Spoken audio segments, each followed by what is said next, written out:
Nous allons résoudre dans cet exemple 5 une équation différentielle du second ordre. Comme elle est du second ordre, elle fait intervenir deux conditions initiales qui sont données ci-après.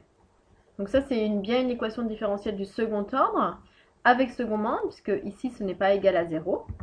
Donc nous avons deux conditions initiales ici, dues au fait que c'est une équation différentielle du second ordre.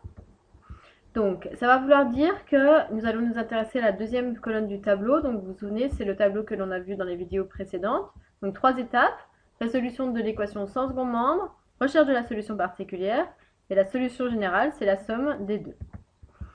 Donc, on est à la première étape, résolution de l'équation sans second membre. Lorsque donc c'est égal à 0, donc on va résoudre x secondes moins 4x' plus 3x égale à 0.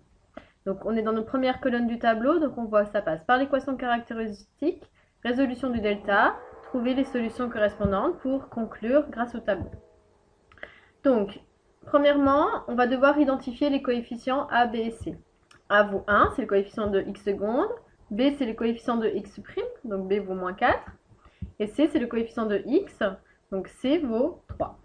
Donc maintenant, on va donner l'équation caractéristique correspondante, donc AR carré plus BR plus C égale à 0, c'est-à-dire R carré moins 4R plus 3 égale à 0.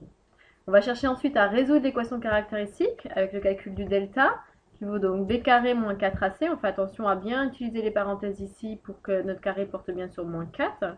Donc faites vos calculs, trouvez les solutions, donc on doit avoir un delta égale 4. Donc dans ces cas-là, delta est strictement positif, donc on est dans la première ligne du tableau, donc on va avoir deux racines réelles positives. Donc cherchez-les. Logiquement, ces deux solutions sont R1 égale 1 et R2 égale 3.